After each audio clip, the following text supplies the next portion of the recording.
예배에 오신 여러분 환영합니다.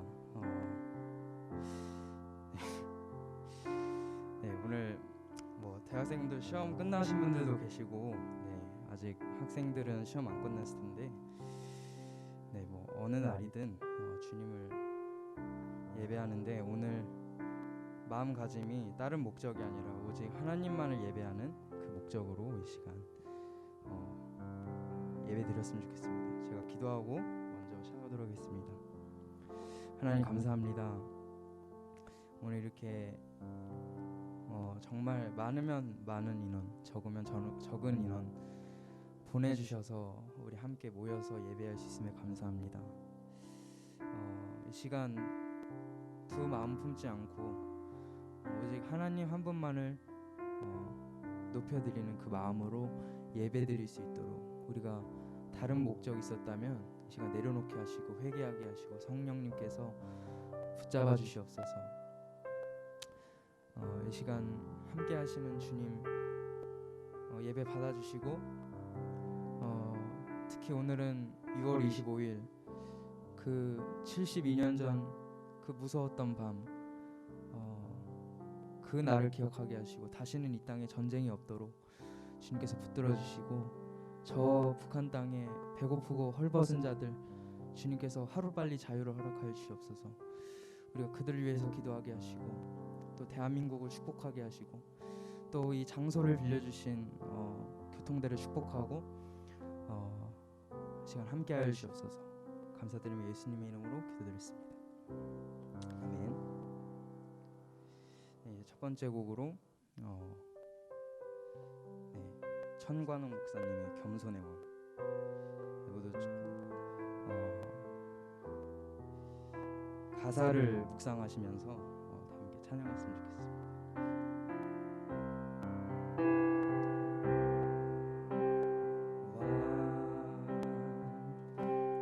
겸손의 왕, 평범한 목수의 아들, 주 종으로 오신 죄인을 섬기신 창조주, 주의 손 거친 못이 찔렀고, 주의 발 갈보리 오르셨네. 모든 것 내어주신 주님, 우리의 발을 씻겼네. 주가 싫어 거역한 우리를 위해 고통당했네. 무엇을 위한 사랑인지, 무엇을 바란 희생인지, 당신은 사랑해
손에 왕 머리들고 조차 없으신 주 종으로 오신 그 겸손 알기 원하네. 주어리 거절의 창이 찔렀고 준성 왜 날 버리셨나요? 인간을 지은 하나님이 인간 손에 죽으셨네. 주가 싫어 멸시한 우리를 위해 죽임 당했네. 무엇을 위한 사랑인지 무엇을 바란 희생인지 당신은 사랑의 눈먼 주님. 인간을 지은 하나님이 인간 손에 죽으셨네. 주가 싫어 멸시한 우리를 위해 죽임 당했네. 무엇을 위한 사랑인지 무엇을 바란 희생인지 당신은 사랑의 눈먼 주님. 마지막으로 인간을 지은 하나님이 인간 손에 죽으셨네. 주가 싫어 멸시한 우리를 위해 죽임 당했네. 무엇을 위한 사랑인지 무엇을 바란 희생인지 당신은 사랑의 눈먼 주님. 무엇을 위한 사랑인지 무엇을 바란 희생인지 당신은 사랑의 눈먼 주님. 마지막으로 무엇을 위한 사랑인지 무엇을 바란 희생인지 당신은 나에게 눈먼 주님. 아멘.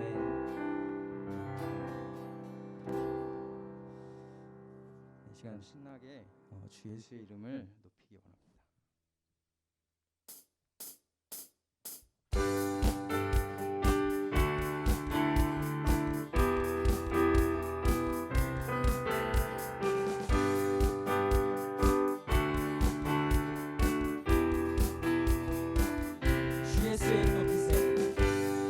예수의 이름 높이세. 온 땅을 덮는 깃발처럼 모든 사람 진리를 보며 주 대신 주를 주 예수의 이름 높이세. 온 땅을 덮는 깃발처럼 모든 사람 진리를 보며 주 대신 주 예수여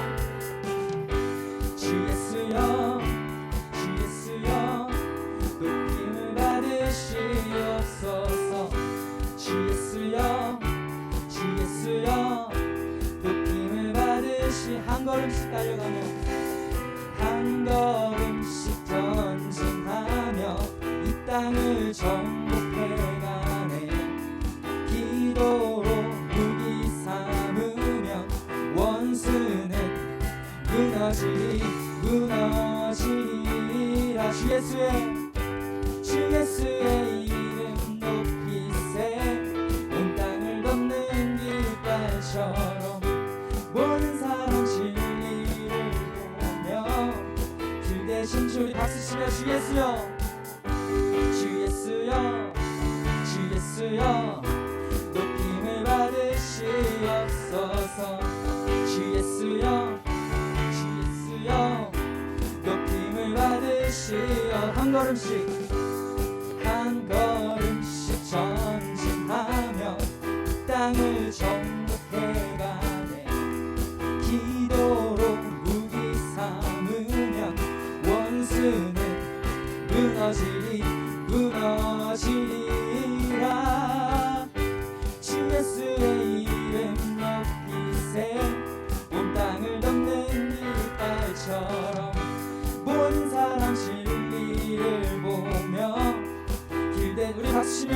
예수여 주 예수여 주 예수여 높임을 받으시옵소서 주 예수여 주 예수여 높임을 받으 마지막으로 주 예수여 주 예수여 주 예수여 높임을 받으시옵소서 주 예수여 주 예수여 우리 찐막으로 주 예수여 주 예수여 주 예수여 높임을 받으시옵소서 주 예수여 주 예수여 우리 진짜 찐막 주 예수여 주 예수여 주 예수여 높임을 받으시옵소서 주 예수여 주 예수여 높임을 받으시옵소서. 아멘. 주님께 감사의 영광의 박수 올려드리겠습니다.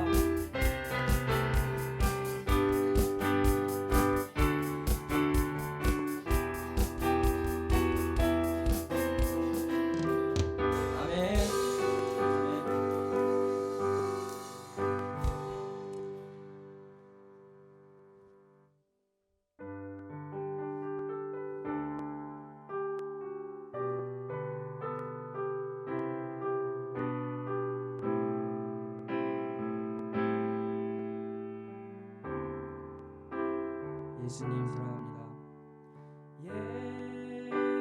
예수 사랑합니다. 사랑합니다. 온 마음을 다하여 오직 주님 한 분만 간절히 더 원합니다.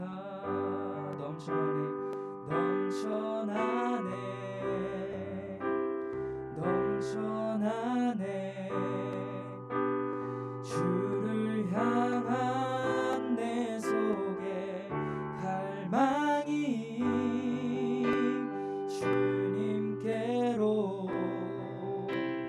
날 이끌어 주소서 주님을 더 원합니다.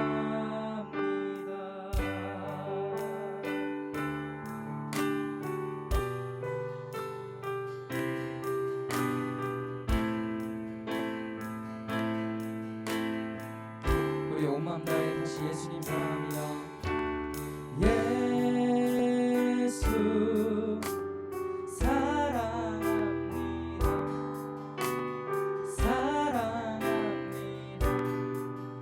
온 마음을 다하여 오직 주님 한 분만 간절히 더 원하니 우리 간절히 사랑하며 예수 사랑합니다. 예수 사랑합니다. 사랑합니다. 온 마음을 다하여 오직 주님 한 분만 간절히 더 원합니다.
넘쳐나네. 주를 향한 내 속에 갈망이 주님께로 날 이끌어 주소서. 주님을 더 원합니다. 이 시간 다 함께 기도하시겠습니다. 삶을 살면서 고민이 참 많고 어려운 일들이, 힘든 일들이 많은데 그 속에서 예수님께서 주시는 위로를 경험하면서 그렇게 살기 원한다고, 또 방금 찬양처럼 이 간절함이 사라지는 이 시대에 구원을 향한 간절함이 다시 회복되길 원하는 마음으로 간절하게 주님의 마음을 구하면서 헛된 것에 마음 뺏기지 않고 주님의 마음을 구하는 데만 힘쓰게 해달라고 이 시간 주님 한번 부르고 다 함께 기도하시겠습니다. 주님,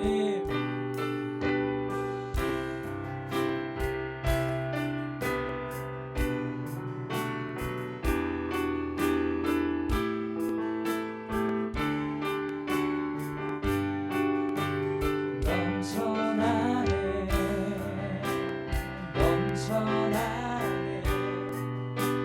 주를 향한 내 속에 갈망이 주님께로 날 이끌어 주소서. 주님을 더 원합니다. 넘쳐나네.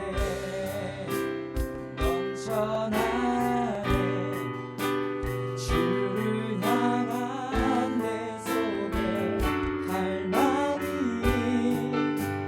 주님께로 날 이끌어 주소서. 주님을 더 원합니다. 넘쳐나네.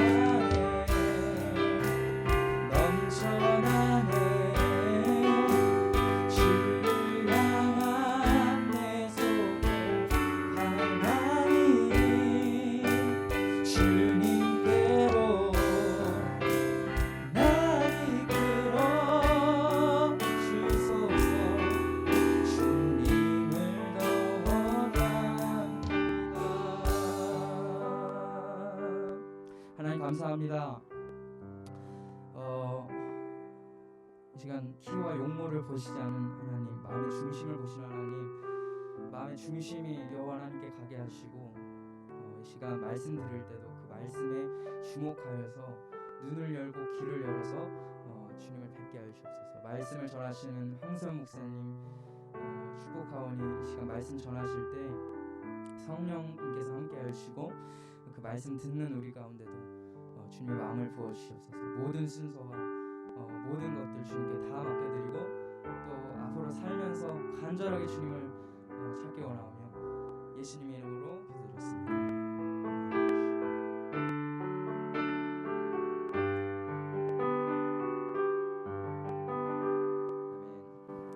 오늘 말씀은 사무엘상 16장 1절부터 13절, 사무엘상 16장 1절부터 13절 읽어드리겠습니다. 여호와께서 사무엘에게 이르시되 내가 이미 사울을 버려 이스라엘 왕이 되지 못하게 하였거늘 네가 그를 위하여 언제까지 슬퍼하겠느냐. 너는 뿔에 기름을 채워 가지고 가라. 내가 너를 베들레헴 사람 이새에게로 보내리니 이는 내가 그의 아들 중에서 한 왕을 보았느니라 하시는지라. 사무엘이 이르되 내가 어찌 갈 수 있으리까. 사울이 들으면 나를 죽이리이다 하니 여호와께서 이르시되 너는 암송아지를 끌고 가서 말하기를 내가 여호와께 제사를 드리러 왔다 하고 이새를 제사에 청하라. 내가 너에게 행할 일을 가르치리니 내가 너에게 알게 하는 자에게 나를 위하여 기름을 부을지니라. 사무엘이 여호와의 말씀대로 행하여 베들레헴의 이름에 성읍 장로들이 떨며 그를 영접하여 이르되 평강을 위하여 오시나이까 이르되 평강을 위함이니라. 내가 여호와께 제사하러 왔으니 스스로 성결하게 하고 와서 나와 함께 제사하자 하고 이새와 그의 아들들을 성결하게 하고 제사에 청하니라. 그들이 오매 사무엘이 엘리압을 보고 마음에 이르기를 여호와의 기름 부으실 자가 과연 주님 앞에 있도다 하였더니 여호와께서 사무엘에게 이르시되 그의 용모와 키를 보지 말라. 내가 이미 그를 버렸노라. 내가 보는 것은 사람과 같지 아니하니 사람은 외모를 보거니와 나 여호와는 중심을 보느니라 하시더라. 이새가 아비나답을 불러 사무엘 앞을 지나가게 하매 사무엘이 이르되 이도 여호와께서 택하지 아니하셨느니라 하니 이새가 산마로 지나가게 하매 사무엘이 이르되 이도 여호와께서 택하지 아니하셨느니라 하니라. 이새가 그의 아들 7을 다 사무엘 앞으로 지나가게 하나 사무엘이 이새에게 이르되 여호와께서 이들을 택하지 아니하셨느니라 하고 또 사무엘이 이새에게 이르되 네 아들들이 다 여기 있느냐. 이새가 이르되 아직 막내가 남았는데 그는 양을 지키니이다. 사무엘이 이새에게 이르되 사람을 보내어 그를 데려오라. 그가 여기 오기까지는 우리가 식사 자리에 앉지 아니하겠노라. 이에 사람을 보내어 그를 데려오매 그의 빛이 붉고 눈에 빼어나고 얼굴이 아름답더라. 여호와께서 이르시되 이가 그니 일어나 기름을 부으라 하시는지라. 사무엘이 기름 뿔병을 가져다가 그의 형제 중에서 그에게 부었더니 이날 이후로 다윗이 여호와의 영에게 크게 감동되니라. 사무엘이 떠나서 라마로 가니라. 아멘. 오늘 왜 다윗일까? 다윗은 왜 다윗일까라는 주제로 황선 목사님께서 말씀 전해주시겠습니다. 저는 이 질문을 한번 해봤어요. 왜 다윗일까를 생각하기 전에 다윗이 어떤 사람인가를 한번 생각해 봅시다. 다윗. 성경에서 말하는 다윗, 여러분 보기에는 이스라엘 왕, 대단한 업적을 이룬 왕, 전쟁의 신, 하나님을 잘 믿는 사람, 하나님을 잘 예배하고 좋은 기도 제목을 쓴 사람, 큰 예배와 성전을 짓기 위해 많은 재물을 거둬들인 사람, 보통 이렇게만 기억을 하고 있죠. 이런 다윗은 어떤 사람입니까? 사실 엄연히 말하면 이스라엘의 율법에 따지면 이 다윗은 정당한 존재가 아니에요. 왜? 신명기 23장에 보면 이런 말이 있죠. 암몬 여인과 암몬 사람과 모압 사람은 영원히 어디에 들어올 수 없어요? 여호와의 총회에 들어올 수 없다라는 말은 굉장히 중요한 말이에요. 총회라는 말은 무슨 얘기냐면 이스라엘 전체를 모으는 하나의 집약체, 그곳에서 아무것도 아니다, 들어올 수 없다는 거죠. 이스라엘 나라에 포함될 수 없다, 이스라엘 백성에 포함될 수 없다라는 거예요. 이건 단지 회의만을 의미하는 게 아니라 어떤 조직적인 의미만 말하는 게 아니라 그냥 그 존재가 하나님의 계보 안에 들어올 수 없다, 구원의 역사 속에 포함될 수 없다, 그 얘기를 선언한 거예요. 근데 여러분 잘 알고 있죠. 사사기 다음에 나오는 책이 룻기예요. 이 룻은 어디 사람이죠? 모압 사람이에요. 모압 사람. 근데 이 다윗의 증종, 그 위에 할머니가 누구냐면 바로 룻이에요. 이 룻이라는 이 여자는 모압 여인이에요. 절대 여호와의 총회에 들어올 수 없는 존재란 말이에요. 그럼 여기까지만 봐도 다윗의 출생, 그는 여호와의 계보에 들어올 만한 충분한 조건이 들어있어요. 여기서부터가 삐걱대죠. 그 다음 이 다윗은 조금 더 지나게 되면 이런 내용이 있어요. 사무엘상 17장 34, 35절에 다윗은 사자와 곰으로부터 양을 지켰다. 이 다윗이 고백이에요. 사울 앞에서 한 고백이거든요. 이때 이 다윗의 나이가 몇 살인 줄 아세요? 13살. 여러분 초등학생 때를 한번 생각해 보세요. 여러분 초등학교 때 사자와 곰을 맞서서 양을 지킬 수 있어요? 당연한 건가요, 이게? 당연하지 않은 거죠. 이게 말이 안 되는 거예요. 근데 다윗이, 갑자기 화면이 꺼졌네요. 다윗이 근데 그걸 지킨 거예요. 이게 이해가 가세요? 이건 사실 이해가 안 되는 거죠. 이럴 수 없는 거죠. 다윗이 어떻게 그렇게 할 수 있죠? 여러분 다윗이 당연히 그렇게 되는 게 아니에요. 그리고 또 하나 생각해 볼 게 있어요. 여러분 같으면 초등학교 6학년짜리 애를 사자와 곰 속에서 양을 지키라고 그 아들을 보낼 수 있어요? 그런 부모가 세상에 있습니까? 이것만 봐도 다윗이 가족 구성원 중에 어떤 존재로 있었는지 알게 되죠. 죽어도 상관이 없는 자녀 중에 하나예요. 그러니까 2세의 자녀 중에 쓸모없는 존재인 거예요. 그래서 양을 지키라고 보낸 거예요. 양 치다가 죽어도 괜찮은 거예요. 좀 비약적으로 말하면. 그러니까 다윗은 가족 구성원 중에 인정을 받거나 존중을 받는, 사랑을 받는 인물은 아니었다는 거예요. 그리고 또 하나, 여러분 오늘 본문의 말씀에 2세가 사무엘 앞에 왕을 기름 부을 자를 보내는데 언급조차, 아니 존재조차도 말하지 않았던 사람이 누구였어요? 다윗. 애초에 꺼내지도 않았어요. 7번째 아들까지만 얘기하고 다윗의 존재는 말하지 않았어요. 어떤 신학자는 이 이야기를 들어서 다윗의 이 출생을 한번 이렇게 말하는 분이 있어요. 그는 아마도 첩의 자식일 것이다. 그래서 왜 첩의 자식이라고 생각을 하냐면 나중에 이 솔로몬이 왕이 되잖아요. 사실 첩의 자식이거든요. 근데 왜 솔로몬을 왕으로 지명을 했을까? 왜 그랬을까? 그것은 아마도 누구죠? 야곱이 둘째 아들을 선택한 것처럼 요셉이 후계자가 되잖아요. 전혀 다른 첫째가 아닌 마지막 아들이 된단 말이에요. 이런 것처럼 이 다윗도 자기의 출생의 어떤 근본을 따른 거죠. 그 첩의 자식 솔로몬을 왕으로 세웠을 것이다 라고 하는 사람이 있어요. 제가 이건 픽션이라고 말하는 거예요. 왜냐하면 성경에 나오지 않는 내용이기 때문에. 그러나 우리는 이것이 그럴 수도 있겠다 정도로 판단되기 쉬워요. 왜죠? 다윗이 이렇게 하대받을 이유가 없잖아요. 죽어도 상관없고 그냥 공부도 할 것도 없어요. 양이나 치는 거예요. 그 당시 양을 친다라고 하는 건요, 굉장히 뭐 어떤 중요한 직책을 맡는 게 아니라 그 당시 출애굽했을 때 그 이집트 사람들도요, 양을 치거나 소를 치는 사람들은 최하대, 별것 아닌 사람으로 취급했단 말이에요. 이스라엘도 똑같았다고요. 목축업을 하는 일은 그다지 존중을 받는 직업이 아닌 거예요. 별 볼 일 없는 직업인 거죠.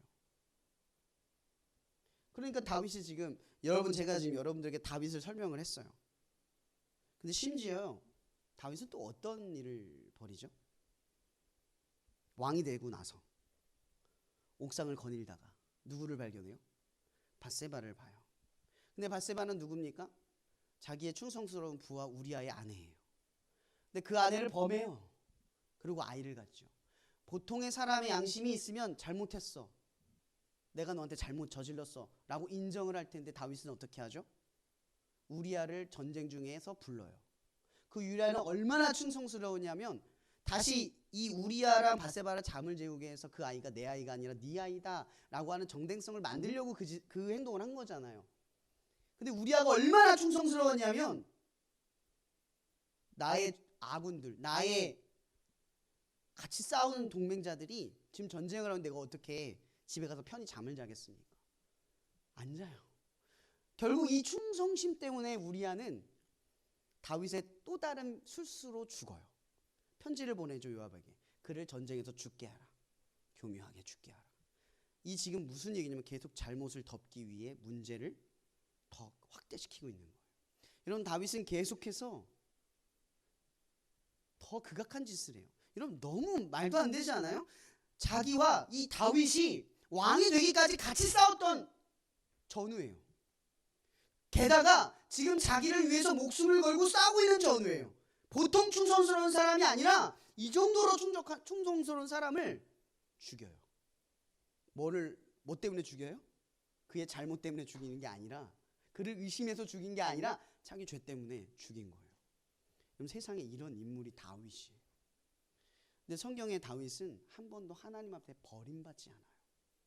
여러분, 이 정도 됐으면 버림받아야 되는 게 정상 아니에요? 근데 왜 다윗은 버림받지 않았을까? 끝까지 하나님의 선택된 사람이었을까? 이 정도면 버림받아야 되는 거 아닐까? 생각 들지 않아요? 여러분, 우리는 다윗을 보면서 안심하는 것들이 있어요. 이 정도 죄를 지어도 하나님이 우리를 품는다는 사실에 눈을 뜨게 돼요. 여러분 하나님의 이러한 놀라움을 우리가 볼 때 어떻게 저런 인간이 예수를 믿고 어떻게 저런 인간이 하나님의 나라에 들어가? 근데 반대로 생각해 보면 우리가 이러한 저런 말도 안 되는 죄를 짓고 저런 말도 안 되는 행동을 하더라도 하나님은 하나만 충분하면 우리를 구원하신다. 여러분 그 하나가 믿음이죠. 근데 이 믿음은 회개하지 않는 믿음이 아니에요. 여러분 다윗은 분명히 회개하잖아요. 왕으로서 자기의 잘못을 인정한다는 건요, 자기의 왕권이 흔들리는 거예요. 그러니까 다윗이 나단 선지자의 질책 속에서 자기의 죄를 인정한 건요, 보통의 사람이 할 수 있는 일이 아니라 보통의 사람이 할 수 없는 일을 한 거예요. 그래서 하나님이 용서한 거예요. 우리가 보기엔 그냥 잘못 인정한 정도로 느껴지겠지만 다윗이 왕의 자리에 있으면서 내가 더럽고 불결한 나의 충성스러운 부하를 죽였습니다. 내가 간음을 했고 저 아내를 뺏었습니다. 이런 말을 고백한 거예요. 백성들 앞에. 하나님이 그래서 그들을 용서한 거예요. 여러분 이런 다윗을 계속 보면서 느끼는 게 뭐가 있어요? 여러분 보기에 다윗이 하나님께서 선택하실 만한 충분한 이유가 느껴지세요? 왜 꼭 다윗이어야만 했을까? 느껴지세요? 반대로 말하면 왜 나여야만 할까? 여러분에게 질문을 하는 거예요. 왜 나여야만 할까? 왜 다른 사람이 아니라 나일까? 생각하지 않을 수가 없겠죠. 여러분 그리스도인의 겸손함은 항상 이 질문 앞에 서죠. 은혜로서 마땅히 구원받았기 때문이 아니라 우리가 교회 공동체 혹은 세상의 어떠한 역할로서의 직분이 맡겨질 때가 있기 때문에 그래요. 우리가 이러한 질문을 하게 되는 것은 맡겨진 일에 대한 능력과 자질에 대한 부족함을 자각하기 때문인 거예요. 여러분 겸손함이라고 하는 건요, 자기의 부족함을 인정하는 거예요. 자기의 죄를 인정하는 거예요. 그러고 나서 이 죄를, 이 부족함을 인정하고 나면 우리들에게 수반되는 건 뭘까요? 부족함을 알고 하나님에 대한 믿음을 가지고 맡겨진 일을 사명으로 인식하고 맡겨진 것이 하나님의 때임을 받아들인다는 거죠. 감당할 수 있어서 감당하는 것이 아니라 감당할 수 없음에도 감당하려 드는 것이기에 순종이라는 말을 쓰는 거예요. 여러분들은 하나님을 위해 순종하고 계십니까? 할 수 있는 일을 하면 순종이라는 말을 꺼내면 안 돼요.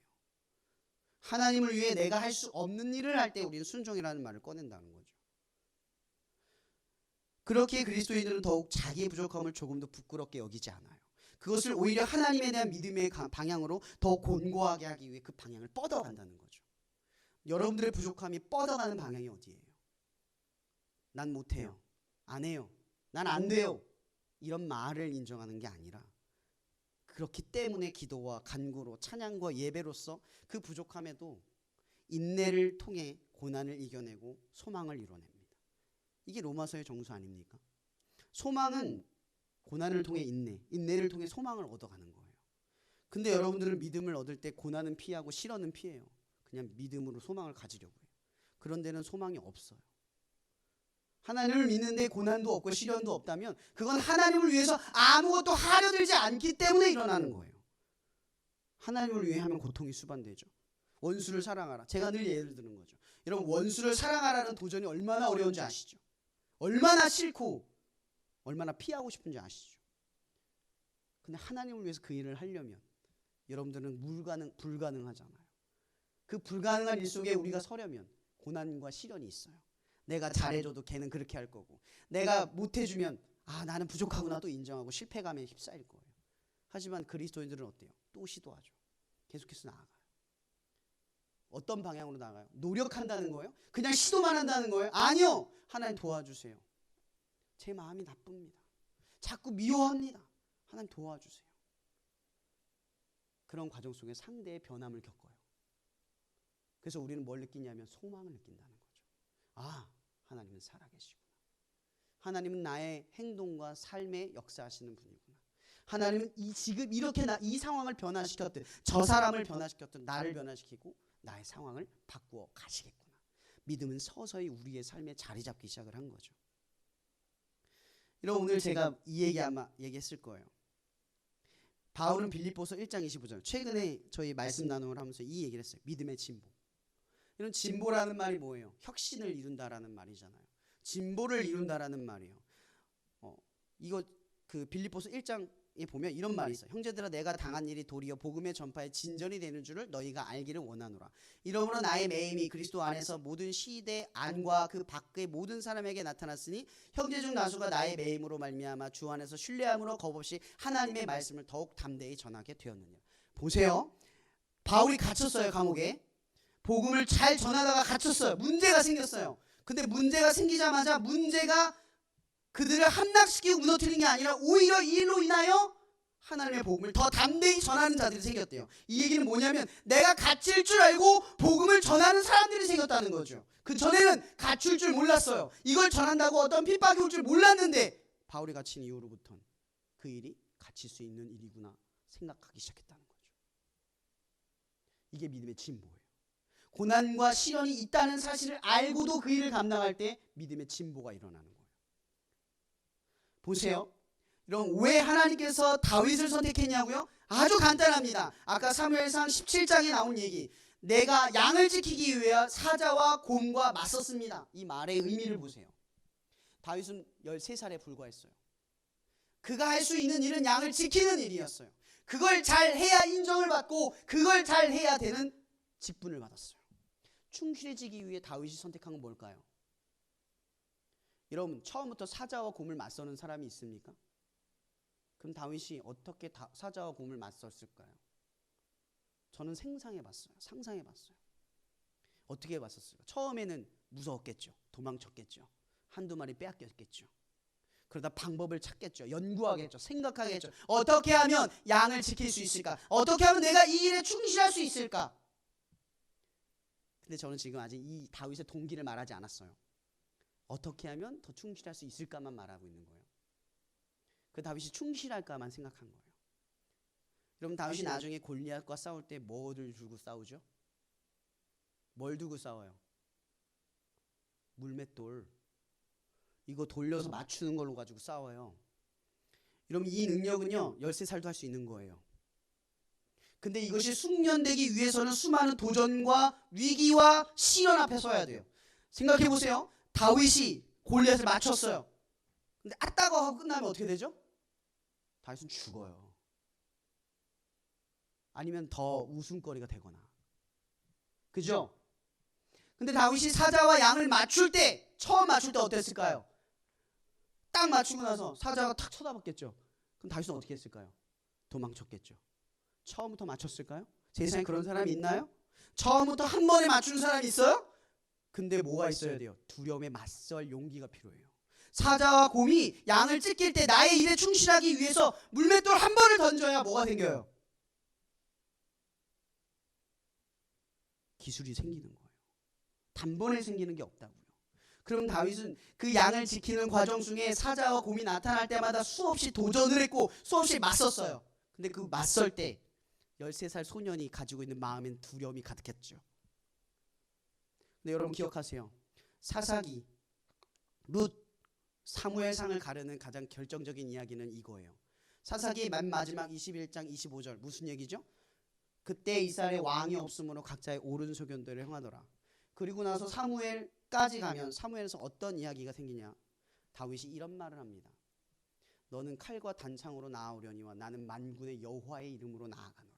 이 말이 무슨 말인 줄 아세요? 아무도 하나님을 왕으로 인정하지 않던 시대가 영웅의 능력, 비범한 사람들이 넘쳐났던 시대였어요. 사사기에는 정말 말도 안 되는 능력자들이 넘쳐났던 시대였다고요. 그 비범한 사람들이 가득 찬 그 시대가 구원받지 못한 시대였어요. 근데 사무엘상에 드디어 하나님을 유일한 왕이라고 말하고 하나님만이 왕 중의 왕이라고 말하고 하나님이 최고라고 말하는 존재가 생겼어요. 누구예요? 다윗.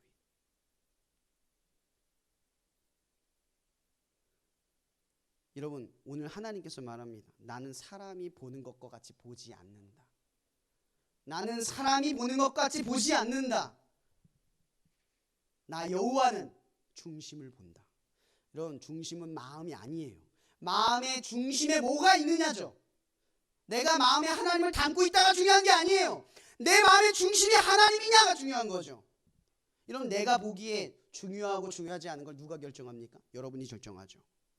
말씀으로 살아가는 사람 앞에 중요하고 중요하지 않는 일은 없어요. 여러분들이 하나님을 중심으로 두면 양을 치던 일도 중요한 일이고 골리앗 앞에 서는 일도 중요한 일이고 다 중요한 거예요. 근데 종교적인 생활을 하는 사람들은요, 신앙생활만 중요하다고 생각하거나 하나님을 위해서 꿈을 이루는 일만 중요하다고 생각하고 살아가요. 이건 종교적인 거예요.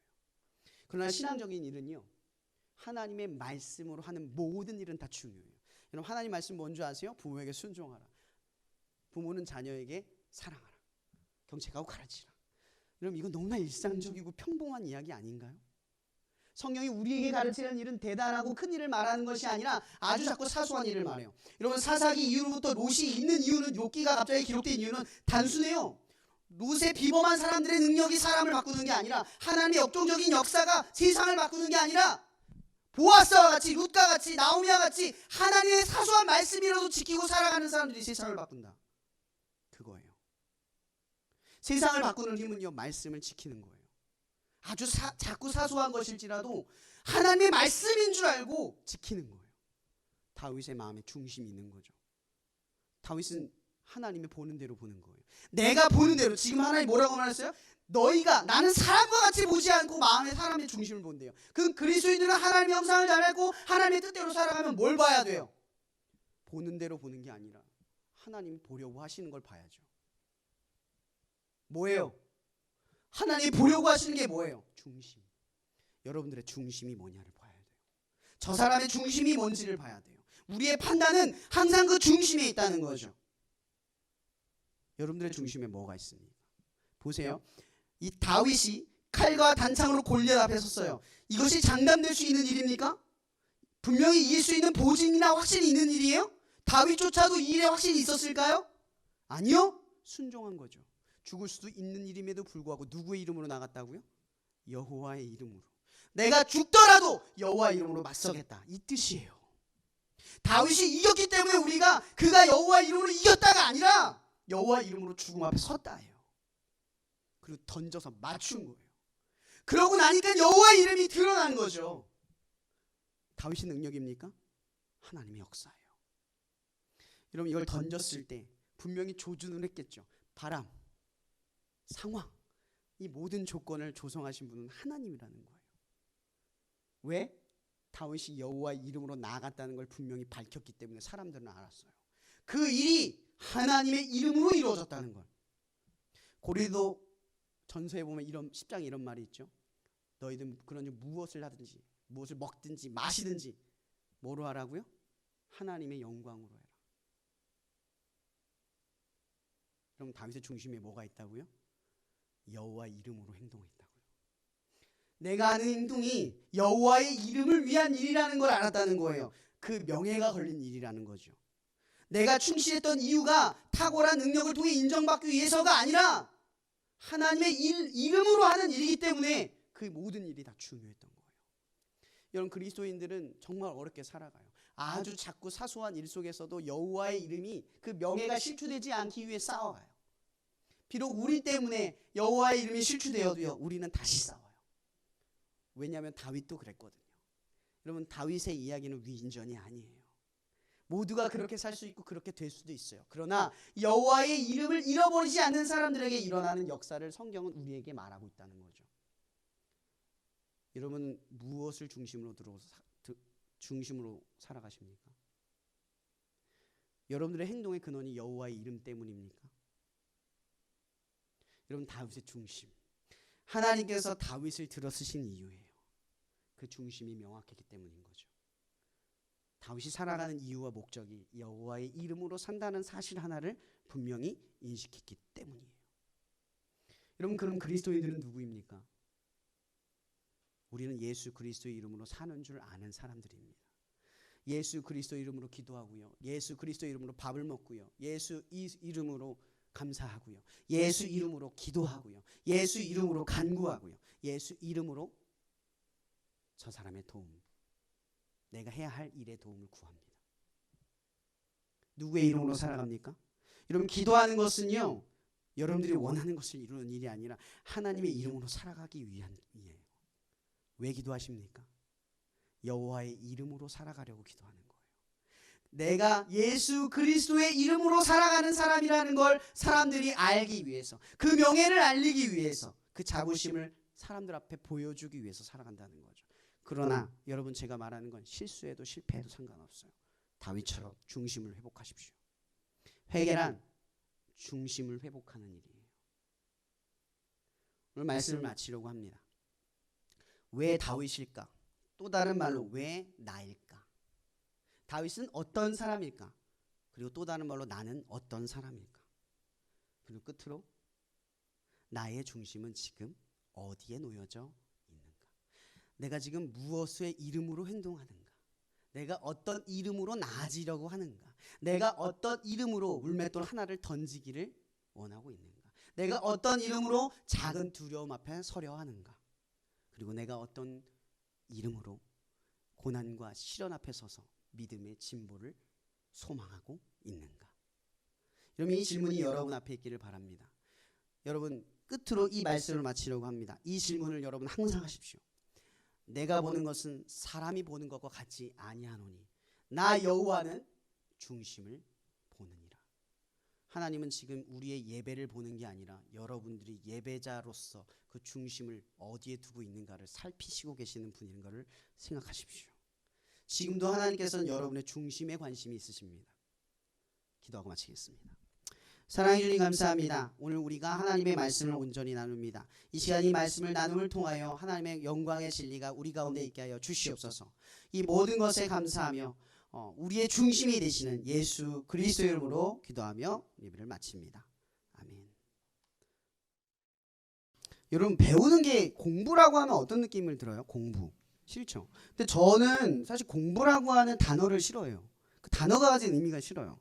저는 이제 신학교를 나와서 목사가 됐지만 전 신학 공부를 진짜 너무 재밌게 했거든요. 왜 재밌게 했냐면 내가 알고 싶었고 내가 배우고 싶었던 걸 공부했거든요. 그래서 저는 공부의 개념이 달라요. 저는 우리가 지금 학교에서 배우는 이 학습 방법이 잘못됐다고 생각을 하는 게 뭐냐면, 공부는 재밌는 거예요. 호기심을 채우는 게 얼마나 재밌어요. 여러분, 게임, 남자들은 게임 하잖아요. 게임 쉽지 않잖아요, 배우기. 그죠? 근데 그 어려운 걸 남자들은 배우거든요. 근데 그런 거 보면 그 어려운 걸 극복하는 건 재미예요. 호기심. 그러면 제가 볼 때는 성경도 똑같은 것 같아요. 성경을 공부해야 한다라고 압박을 느끼면 누구도 성경을 재밌게 읽기는 쉽지 않을 거예요. 제일 중요한 건 저는 호기심이라고 생각을 해요. 재미. 어떻게 하면 재미를 느낄 수 있을까가 중요하지 않을까요? 성경은? 저는 나름대로 성경을 재밌게 읽기 위해서 여러 번역별로 많이 읽어요. 뭐 한글, 뭐 표준어 성경, 뭐 메시지 성경, 여러 가지 번역별을 읽어보면서 성경의 다른 의미를 찾아보면서 되게 호기심을 많이 느껴요. 계속 그런 걸 찾고 있고, 제 스스로는 성경을 읽을 때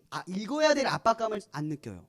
큐티 하듯이 내가 오늘 한 장 했으니까 내일도 한 장 하고 내일 모레도 한 장 하고 이렇게 꾸준한 걸 생각 안 해요. 말씀을 할 때는 내가 의무감으로 하는 게 아니라 관계적으로 해야 돼요. 내가 해야 된다, 못했다라는 죄책감 때문이 아니라 내가 이걸 잊고 있다가도 때가 되면 그냥 하면 되는 거거든요. 그 핵심은 그거 같아요. 재미를 잃지 않는 방법을 찾아야 돼요. 재미를 잃어버리면 그 방법이 잘못된 거예요, 여러분. 하나님을 믿는 일은 진짜 재밌거든요. 신기하고 놀라워요. 근데 그 흥미를 잃는 우리는 자꾸 재미보단 의무감으로 나가는 경우가 참 많아요. 그리고 또 하나 말하고 싶은 건요, 성경은 호기심으로 접근하시고 그 접근 속에서 재미를 찾는 법을 깨달으세요. 꾸준히 읽는 것도 중요한데요, 자주 접하는 것도 중요해요.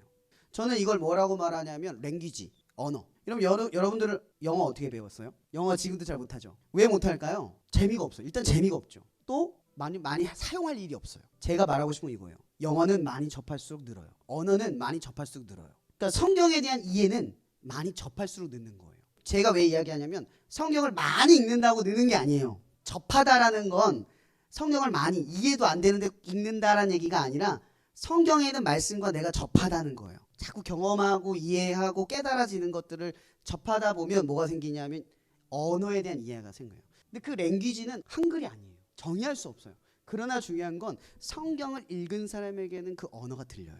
그래서 제가 말하고 싶은 건 영어를 배울 때처럼 똑같아요. 많이 접하고 많이 경험하지 않으면 안 들려요. 그리고 아까 마지막으로 해주고 싶은 말은 성경을 1독을 한번 이해가 안 돼도 읽어보라고 추천해주고 싶어요. 여러분, 영어 공부할 때 여러분 이해가 돼서 외우는 거 아니죠? 일단 외우고 나서 이해를 하는 거예요. 써먹어 봐야 의미를 이해하니까. 제가 왜 이야기하냐면 성경 전체를 한번 읽어보면요, 뭐가 생기냐면 통전적 시각이라는 게 생겨요. 이게 뭐냐면 성경 66권을 본 사람이 가진 이 한 구절의 의미가 떠올라요. 그래서 일독을 안 해본 사람한테는 꼭 일독 해보라고 하고 싶어요. 그냥 이해가 안 돼도 무작정 처음부터 끝까지 읽어보라고 하고 싶어요. 그리고 끝으로 얘기하고 싶은 거 하나. 그러면 하나님의 언어잖아요. 근데 여러분들이 한 번 읽으면 이해되면 그게 하나님의 언어예요. 하나님의 말씀은 오묘하고 깊어요. 그러니 우리가 할 수 있는 방법은 하나님을 이해하기 위해 다가서는 일밖에 없어요. 그래서 그냥 이해가 안 돼도 그냥 읽어 나가세요. 중요한 건 하나님이 깨우쳐 주세요.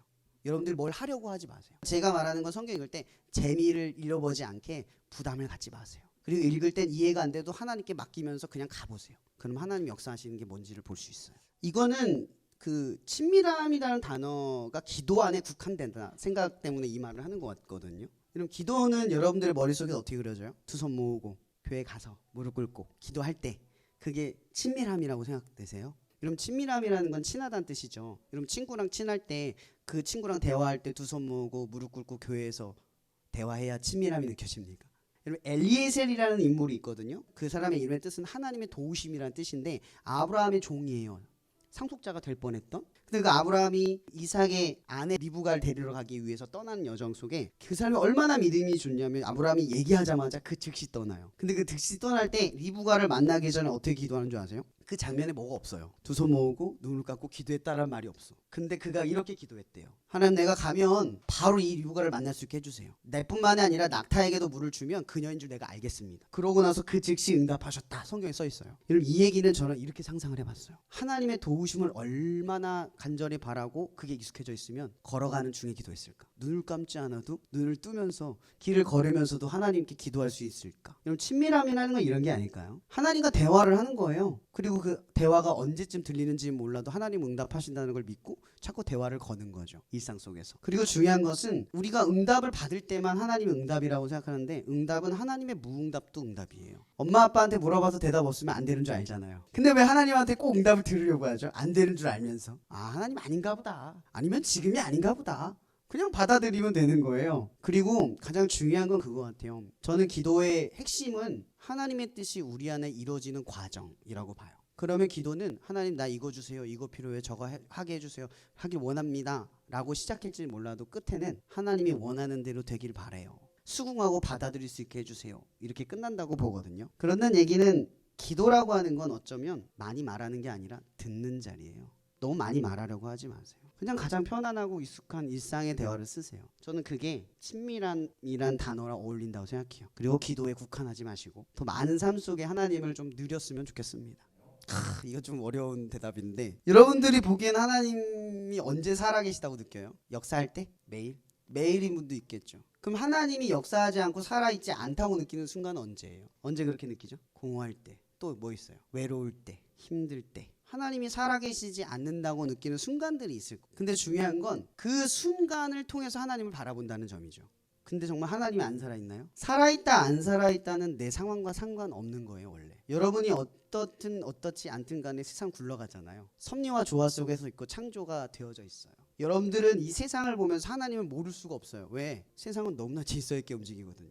이 조화를 뭘로 설명할 겁니까? 아시죠? 목적 없는 존재는 없듯이 목적 없는 질서는 없어요. 분명히 이 질서는 한 방향으로 흘러가요. 그럼 하나님이 살아계신다라고 하는 건 느낌에 의존하기 때문인 거라는 거야. 여러분들의 상황 속에서 하나님 살아계심을 이해하려 들면 그 느낌이 하나님을 느끼는 방식이 되면 하나님은 없어요. 여러분의 삶에. 근데 하나님은 성경에 우리가 어떻게 느껴지기를 바라냐? 믿음인 거죠. 바로 그 느껴지지 않는 순간에 갖는 게 믿음인 거예요. 그래서 어떻게 보면 살아계신다라는 느낌이 안 들 때 믿음을 더 가지세요. 그 시간을 오래 보내면 보낼수록 여러분들은 하나님께서 여러분들의 삶에 조용히 침묵하면서 오랜 시간을 기다려주신다는 사실에 눈을 뜨는 순간이 생길 거예요. 그러면 이제 앞으로 더 오래된 침묵 앞에서도 하나님에 대한 신뢰가 깨지지 않아요. 사실 우리의 신뢰는 우리 상황 때문에 깨지는 거지 하나님 때문에 깨지는 게 아니에요.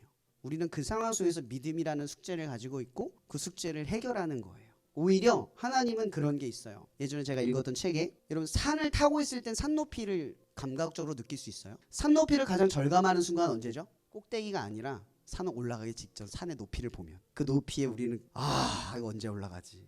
하나님이 침묵하고 살아계시지 않는다는 느낌이 딱 그거예요. 산 밑에서 산을 위를 보면 저거 어떻게 올라가? 하나님 진짜 나한테 너무한 거 아니야? 근데 그 높이를 보면서 우리는 알게 되는 게 있어요. 떨어져 봐야 산 높이를 봐요. 올라갈 땐 산 높이를 몰라요. 그래서 우리는 오히려 하나님과 떨어질 때 하나님을 더 제대로 볼 수 있어요. 그래서 하나님은 가끔 제 삶의 경험도 그래요. 가끔 여러분의 삶에 안 나타나실 때 있어요. 그 느낌을 완전히 없으실 때도 있어요. 근데 의도는 분명해요. 더 하나님을 선명하게 느끼려면 가끔은 하나님과 떨어질 때도 있어요. 그게 하나님의 의도 중에 하나예요. 근데 중요한 건 그런 순간 우리가 뭘 가져야 돼요? 믿음이라는 걸 갖는 거예요. 이런 믿음이라는 건 확신이 있어서 보장이 돼서 믿는 게 아니에요. 물매도 던질 때 죽을 수도 있는데도 믿는 거잖아요. 그런 불확실 속에서 내가 믿는 거잖아요. 그러니까 이거는 믿음으로 봐야 되는 문제죠. 그리고 하나님의 뜻인지 내 뜻인지 잘 모르겠죠. 하나님이 응답을 안 하면 아닌 거고요. 하나님이 응답을 하시면 맞는 거예요. 하나님은 여러분들에게 말씀하실 수도 있고 상황으로 풀어가실 수도 있고 어떤 사람을 보내서 그 사람을 통해서 내가 이해할 수도 있어요. 그래서 우리가 기도할 때 가장 중요한 건 뭘까요? 깨어 있어야죠. 기도하고 있는 사람들이 참 많아요. 그냥 하나님이 알아서 하겠지 혹은 별로 바람이 없는 거예요. 진짜 간절한 사람은요 기도 내용을 잃어버리지 않겠죠. 기억하고 기다리지 않겠어요? 그러면 순간 상황, 사람 어떤 게 다 주시되고 보이면 하나님의 역사가 관찰되고 믿어지지 않겠어요? 제가 하고 싶은 말은 이겁니다. 충분히 알 수 있어요. 이거 되게 간단한 답이에요. 여러분 힘들고 어려울 때만 하나님 찾는다는 얘기는 여러분의 목표가 중요하다는 얘기가 되는 거예요. 근데 여러분 목표를 하나님으로 수정하세요. 하나님을 위해 살아가는 게 목적이면 기도가 안 나올래 안 나올 수가 없어요. 왜냐면 하나님 말씀대로 살기가 어렵거든요. 오늘도 하나님 말씀대로 못 살면 우리 기도하게 되죠. 내일도 하나님 말씀 살게 돌아달라고. 여러분 말씀대로 살아가려고 하면 하나님의 뜻대로 살아가려면 기도가 안 나올 수가 없어요. 이게 힘들 때만 기도한다는 얘기는요. 여러분의 목표가 하나님을 도구 삼았다는 증거가 되기도 해요. 하나님 목표가 아닌 거지. 뭐가 힘들어요? 그 문제가 뭐예요? 하나님 때문이 아닌 거예요. 그래서 힘든 거예요. 그러니까 이건 중요한 건 목표를 수정하세요. 하나님 때문에 힘들어하세요. 그럼 문제는 아무것도 아니게 됩니다. 제가 이거에 대해서 할 말이 많은데 이건 방언 기도를 하시는 분도 있을 거예요. 제가 방언 기도를 좀 자제시키는 가장 큰 이유가 방언 기도를 하고 나면 자기 자신이 하나님을 위해서 기도하는 내용이 없어요. 방언 기도는 혼자 하세요. 혼자. 기도는 많이 떠든다고 잘하는 게 아니라 하나님을 느껴야 잘하는 거예요. 기도의 실력은 하나님 얼마나 하나님의 소리를 들을 줄 아는가의 문제죠. 많이 말하는가의 문제가 아니에요. 사실 우리가 교회에서 흉내를 내는 거죠. 어른들 기도하는 방식을 따라가면 기도를 잘한다 생각하는데 기도는 그렇게 하는 게 아니에요. 저는 가끔 교회에서 뭐 통성기도 하자, 뭐 침묵기도 하자 이렇게 할 때가 있잖아요. 저는 사실 그 멘트도 사실 싫어해요. 왜 기도를 방식을 정해주지? 내가 하고 싶은 대로 하고 싶은데 그래요 나는. 그래서 통성을 할 땐 나는 그냥 침묵할 때도 있고요. 침묵을 하자 할 때는 통성을 할 때도 있어요. 전 제 멋대로 해요 진짜로. 왜냐하면 내가 하나님을 만나는 방식은 하나님에게 있어요. 그러나 이제 교회의 분위기나 그런 걸 질서를 망칠 만큼 이렇게 바보는 아니에요. 그건 따르죠. 왜? 하나님 질서의 하나님이거든요. 그게 멍청한 짓 하지 마세요. 질서를 따라가되 우리가 그게 역량이 된다면 여러분의 방식을 쫓아가세요. 기도는 많이 말하는가에 중점이 있는 게 아니라 하나님과 얼마나 많은 교감 속에서 기도를 했는가가 중요한 거예요. 그 느낌을 더 중요하게 여기세요. 갈 때 충만함. 꼭 기도하고 집에 들어갈 때 충만하고 싶다라는 그 간절함. 그 속에서 기도를 해야죠. 자꾸 그래서 기도 많이 하고 나면 집에 가면 허무한 거예요.